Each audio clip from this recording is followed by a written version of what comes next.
Thank you. We are making very big progress, I can tell you that. And in Iowa, virtually every poll has us ahead, and we are going to win Iowa. So I just want to thank you. I love being back here. I have so many friends in Iowa, and I'll tell you what, I enjoyed the primaries, and I'm enjoying this even more. So thank you very much. Thank you very much. Spending time here really has been one of the, and I can say this, one of the great, great joys of campaigning, and especially with all of the friends we've developed. So it's fantastic. But here's what's most important. Together, we're going to win Iowa in November. To be specific, November 8th. We have to be specific. And we're going to win the White House, and we are going to make America great again. Okay? We're going to make America great again. The White House will become the people's house. That will happen. We will tackle and fix the problems that have gone unsolved for years. And believe me, there are many of them. We're going to fix our crumbling infrastructure, renegotiate our horrible trade deals. They are disasters. Free children from failing government schools, eliminate government waste, and create a fair, simple, and efficient tax code to add millions and millions of new jobs, which we need. Prosperity will rise, poverty will recede, and wages will finally begin to grow, and they will grow rapidly. If they don't, I'll be very disappointed in myself, I will tell you. This is a campaign about big ideas designed to help everyday people. In recent days, we've rolled out one new policy idea after another on taxes, on school choice, so important, on foreign policy, on defeating terrorism, on rebuilding our military, on veterans' care, and unleashing American energy.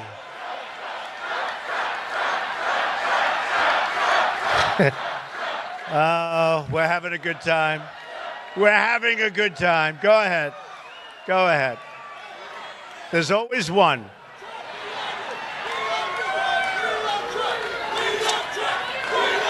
Thank you, man. All right, you can get him. Thank you.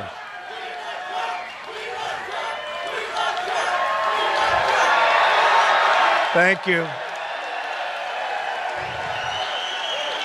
Thank you very much. That's great. That's all right. Single person, they'll end up with more publicity than all of you put together. So we're going to unleash American energy. We're going to put those jobs back like you have not seen in your lifetimes, you have not seen before.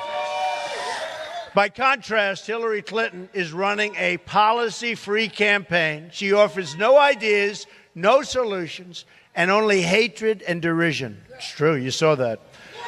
I'm running to be a president for all Americans, Democrat, Republican, Independent, everyone. Whether you vote for me, right? Whether you vote for me or whether you vote for someone else, I will be still your greatest champion, right? Our support comes from every part of America and from every walk of life. We have the support of cops and soldiers and carpenters and welders and accountants and lawyers, the young and the old, and millions of working-class families all over this nation. We cover everybody. This is a movement like nobody's ever seen before. It really is. It's a movement. They're considering it a great phenomena. I consider it a great phenomena if we win on November 8th. That's what I consider.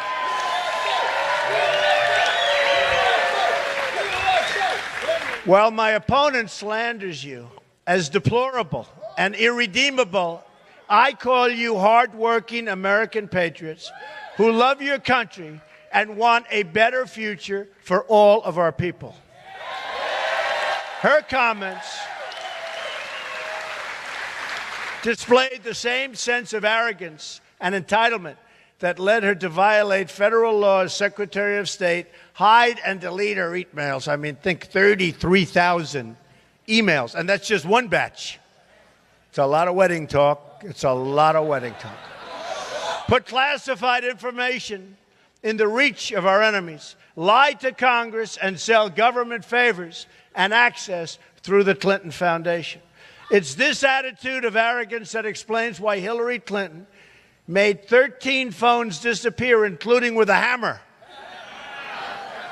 so the FBI couldn't see them, and why she bleached her emails after a congressional subpoena. That's after the subpoena came.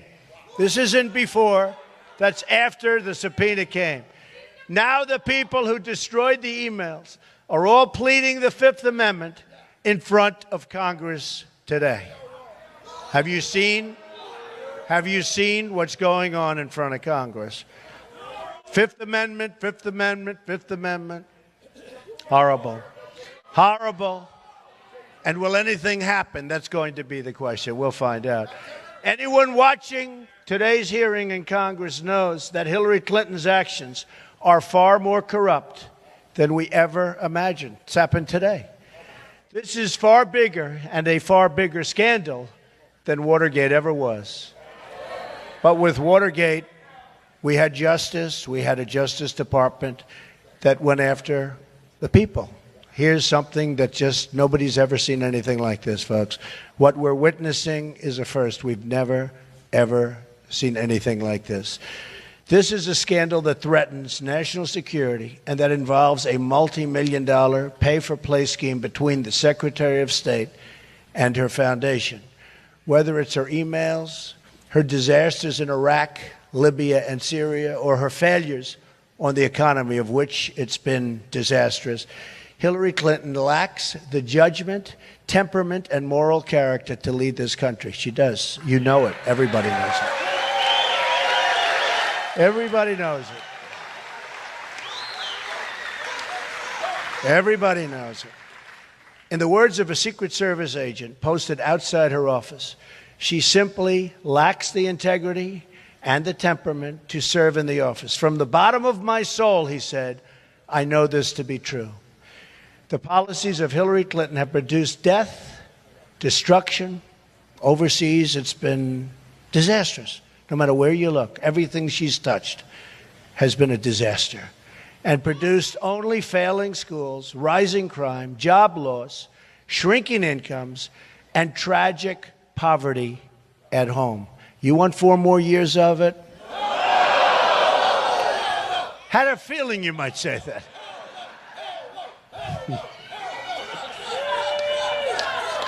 It's so sad. To see what's going on in our country is so sad. 1 in 5 American households do not have a single member in the labor force. Another 14 million people left the labor force since 2009, and the national debt has doubled to nearly $20 trillion during the Obama years. I'm running to reverse these policies and to create a future of prosperity for all Americans, all Americans.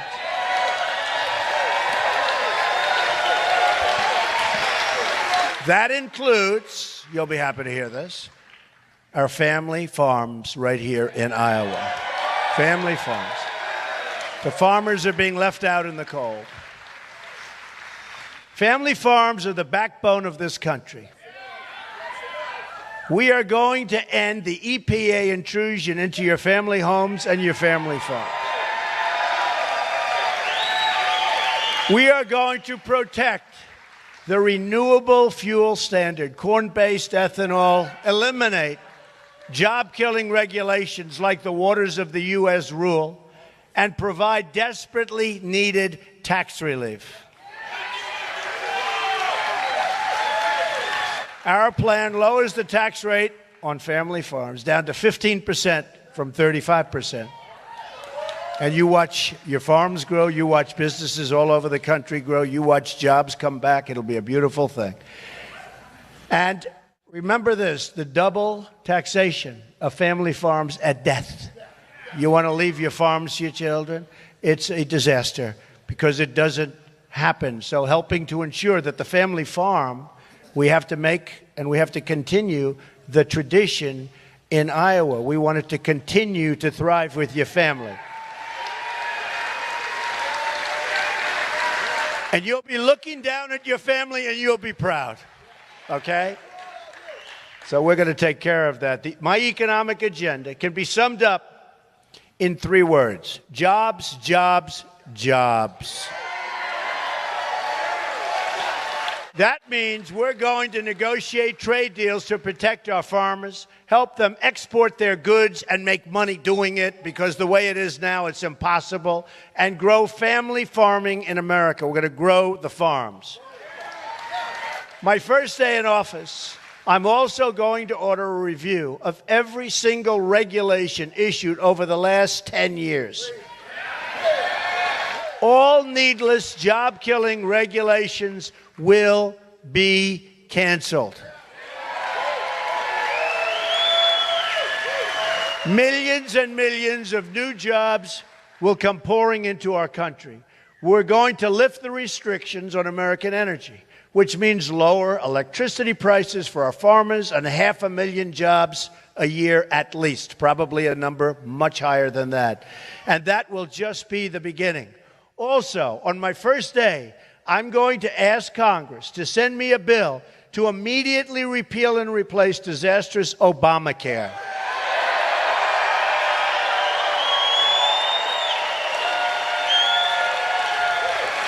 This will instantly save another 2 million jobs, at least, probably more than that.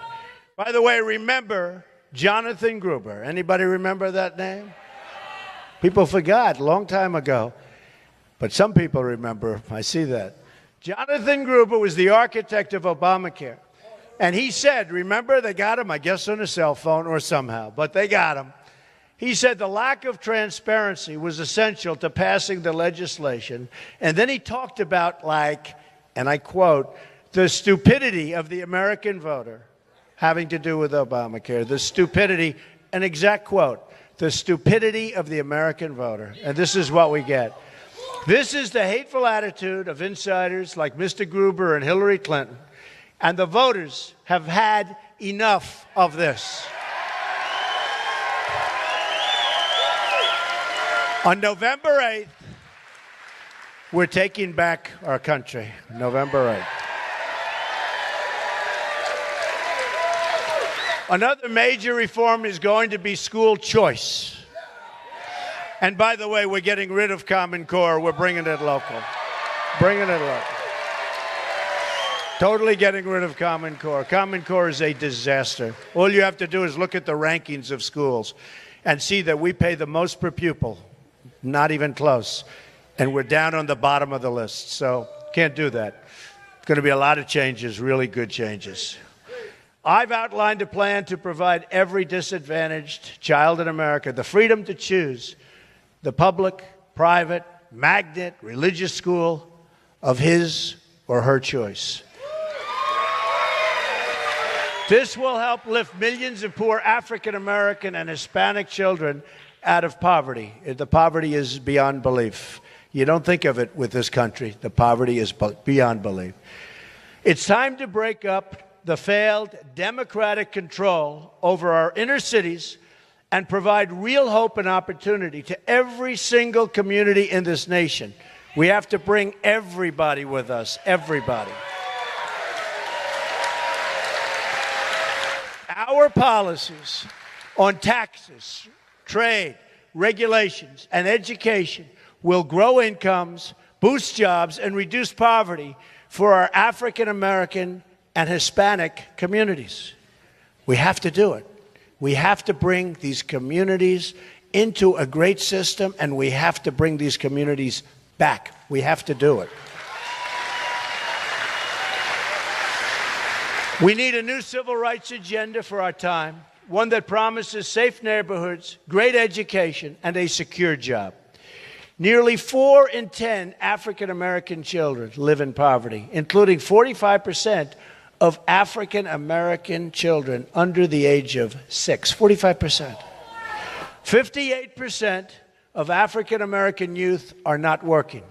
Violent crime rose in America's 50 largest cities last year. Homicides are up 50% in D.C. and more than 60% in Baltimore, and everywhere else they're through the roof. Over 3,000 people have been shot in Chicago since January 1st of this year. 3,000 people. There's a shooting on average every 2 hours. To those suffering and hurting, I say, what do you have to lose? I'll fix it. Vote for Donald Trump. I mean that. What do you have to lose?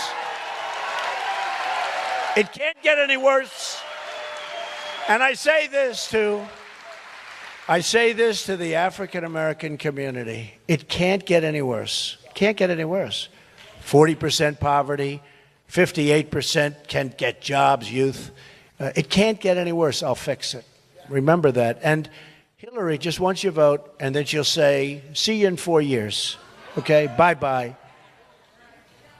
And you see what's happened with our inner cities where you can't walk down a street without being shot. And you see the crime and all of the problems. What do you have to lose? I will fix it. Believe me. I'll bring back millions of jobs, higher wages, and great schools. I will make your communities safe. Safety also means protecting our people from radical Islamic terrorism. All right?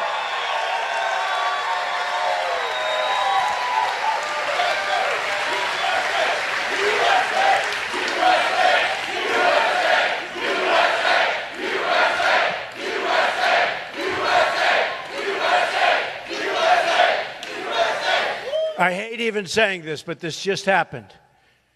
New video has just been released showing ISIS, absolute butchers, murdering innocent people in what has been called a Syrian slaughterhouse.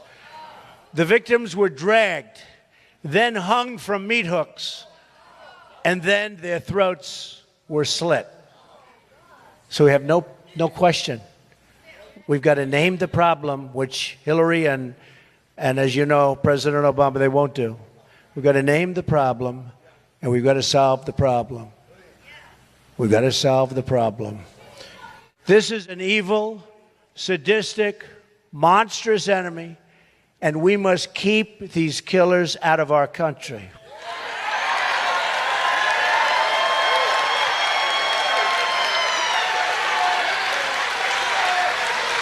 We know for a fact that ISIS is trying to infiltrate refugee flows, no question about it, proof, and to recruit refugees after their entry into our country. My opponent wants a 550% increase in Syrian refugees over and above. Then you've got to vote for Trump. It's very simple. Very simple. That's 550% increase over and above the Obama administration. Thousands and thousands wants 550% higher. We have no idea who these people are, where they come from. We have no idea. We have no idea what we're getting into. We have no idea. According to the Senate Subcommittee on Immigration, her entire plan will bring in 620,000 refugees in her first term and cost $400 billion in lifetime benefits. Instead of providing free health care and jobs to refugees from around the world, we should rebuild our inner cities and help struggling Americans get jobs all over our country.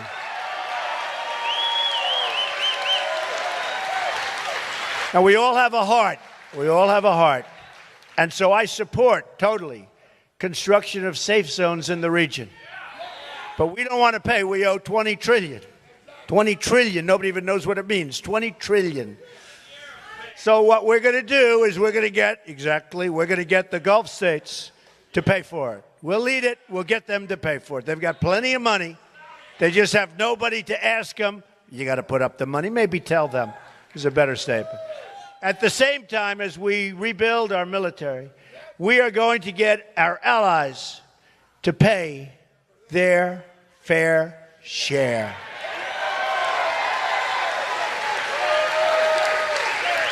Only 5 of the 28 member NATO countries meet their obligations to spend 2% of GDP on defense. I will convene a summit of our European and Asian allies to make sure everyone is sharing in the burden of security. We are paying tremendous amounts of money to secure other nations, to protect and defend other nations. We are going to be made whole. We have no choice. This isn't 30 years ago. This isn't 40 years ago.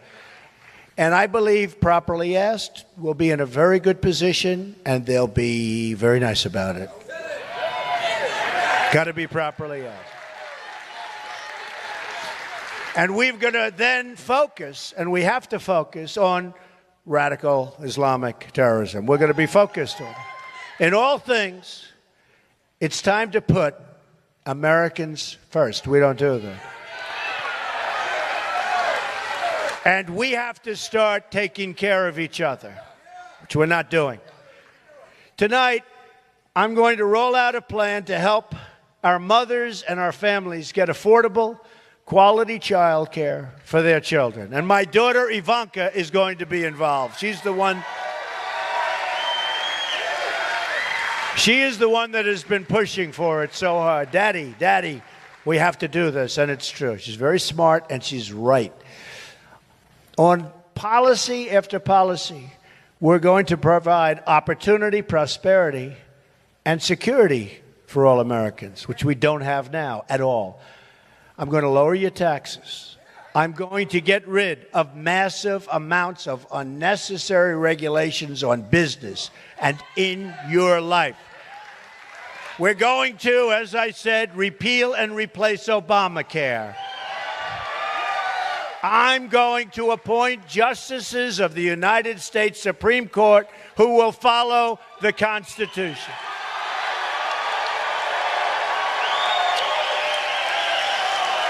I'm going to rebuild our very depleted military and take care of our great vets for the first time. I'm going to save your Second Amendment, which is under siege. And as you know, the NRA endorsed me very earlier than anybody else, and I'm very honored by that endorsement. But the NRA, you know what they're doing with our Second Amendment. They're fighting to save it. It's a very tough fight. Another reason we need help, and we have to have the help from the United States Supreme Court. And if the wrong justices get appointed, starting with the great Justice Scalia, who unexpectedly passed away, so now we have a tie court. If somebody takes his place, I think you can waive your Second Amendment as you know it. You can waive it goodbye. So all of you that are big Second Amendment proponents and believers, you better get out there and you better vote, or you're not going to have much of a Second Amendment. November 8th, I'm going to stop illegal immigration, and I'm going to stop drugs from pouring into our country. And yes, we will build the wall, and you're right, Mexico will pay for the wall. They will pay for the wall.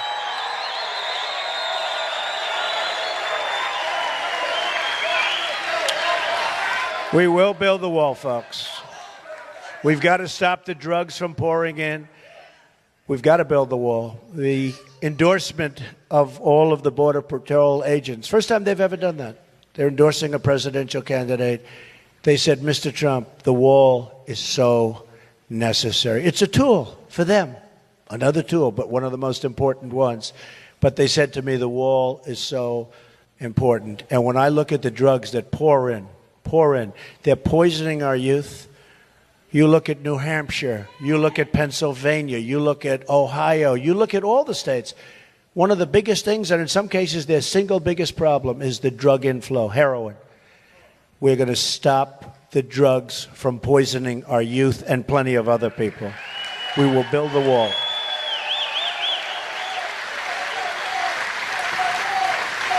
And I'm going to, so importantly, renegotiate your horrible trade deals, especially NAFTA, which is maybe the single worst trade deal ever made by any country anywhere in the world. It's just a one-way street. Right now, it's a one-way street for jobs being ripped out of our country. Leaving the United States, going to Mexico and other places. It's a one-way street. We're going to have a nice double-lane highway, but much of the stuff is going to be coming in the opposite direction, at least for a long while, till we can get ourselves even. And remember this, Bill Clinton signed NAFTA. So Bill Clinton signed the worst trade deal in the history of the world, folks. I mean, it's not like it's in the history of the world. There's never been a worse or a dumber deal for trade, including TPP, which is a disaster. But TPP, I don't believe, will be as bad as NAFTA.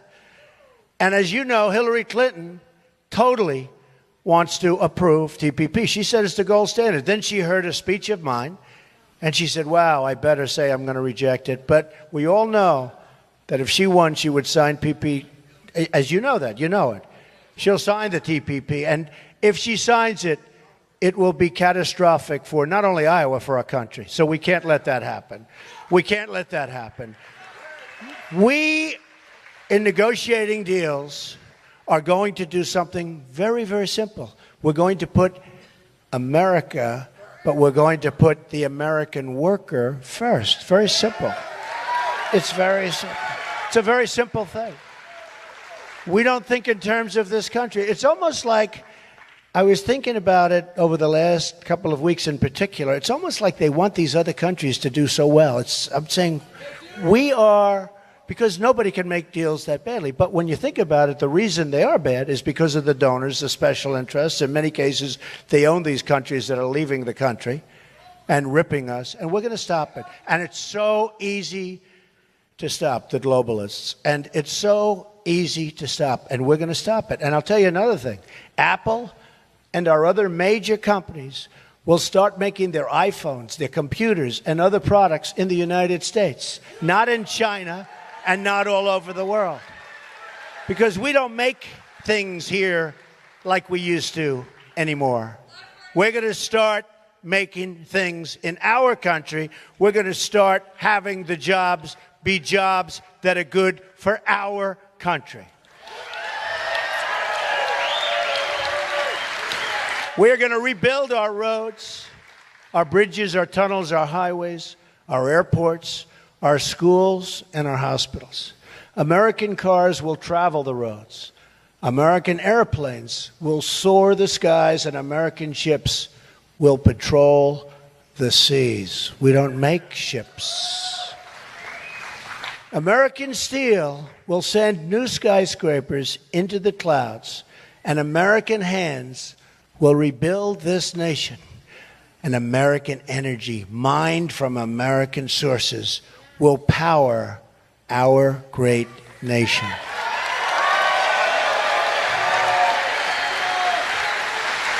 American workers will be hired to do the job. We will put new American metal into the spine of this country. American metal and American steel. I will fight for every neglected part of the nation, and I will fight to bring us all together as one American people, which we're not. We are so badly divided. Imagine what our country could accomplish if we started working together as one people under one God, saluting one American flag. One American flag.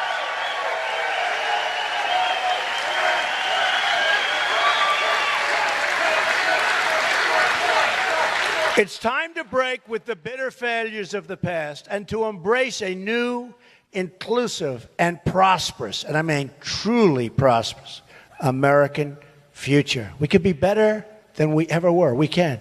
We can be better. We can be greater than we ever were. I know the people. I've traveled. I've seen thousands. I've seen millions of people. Incredible people. We can be greater than ever before. Jobs will return. Incomes will rise. And new factories will come rushing back to our shores. Once more, we will have a government of, by, and for the people. We will make America prosperous again. We will make America safe again. We will make America great again. Thank you. God bless you, everybody. Thank you very much. Thank you. November 8th.